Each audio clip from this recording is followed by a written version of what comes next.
ரோஜாஸ் கிச்சனை நீங்கள் என்ன சப்ஸ்கிரைப் பண்ணலைன்னா சப்ஸ்கிரைப் பட்டனை கிளிக் பண்ணி பக்கத்தில் இருக்கிற பெல் ஐக்கானே கிளிக் பண்ணிக்கோங்க. அப்போ தான் எங்கள் வீடியோலாம் ஃபஸ்ட்டு பார்க்க.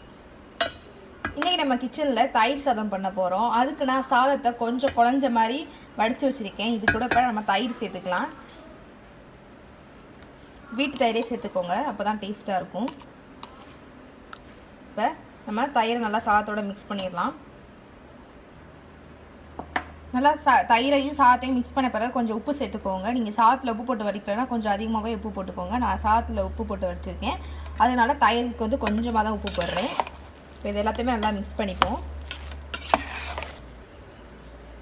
சாதத்தை வந்து ஆற வச்ச பிறகு தயிர் சேர்த்துக்கோங்க. அதுக்கு சுட சுட சாதம் இருக்கையில் தயிர் சேர்த்திங்கன்னா உடம்புக்கு நல்லது இல்லை. நான் ஆற வச்ச பிறகு தான் தயிர் சேர்த்து மிக்ஸ் பண்ணேன். இப்போ ஒரு கடாயை வச்சுருக்கேன், அதில் கொஞ்சம் எண்ணெய் சேர்த்துருக்கேன். இப்போ எண்ணெயில் கடுகு உளுந்தம் பருப்பு போடுறேன், 1 ஸ்பூன். அடுத்து காய்ந்த மிளகாய், இந்த மாதிரி 2 காய்ந்த மிளகாய் 2ஆக பிச்சு போடுங்க.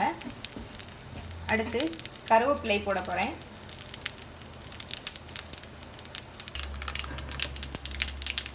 இப்போ கருவேப்பிலை சேர்த்துடலாம். இப்போ நம்ம மிக்ஸ் பண்ணி வச்சுருந்த சாதத்தில் தாளிச்சதை ஊற்றிடலாம்.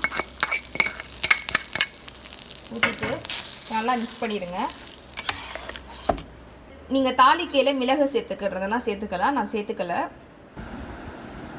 இப்போ சாதம் ரெடி ஆயிடுச்சு. இப்போ நான் இதில் மாங்காய் துருவி வச்சுருந்தேன், அதில் சேர்த்துக்கோங்க. நீங்கள் கேரட் கூட துருவி வச்சுக்கலாம்.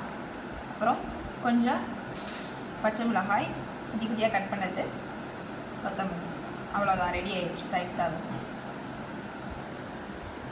நீங்கள் மாங்காய் துருவலோட கேரட்டும் துருவி போட்டிங்கன்னா ரொம்ப டேஸ்ட்டாக இருக்கும். நான் துருவி போடலை, அவ்வளோ ருசியாக இருக்கும். ஸோ இப்போ ரெடி ஆயிடுச்சு தயிர் சாதம்.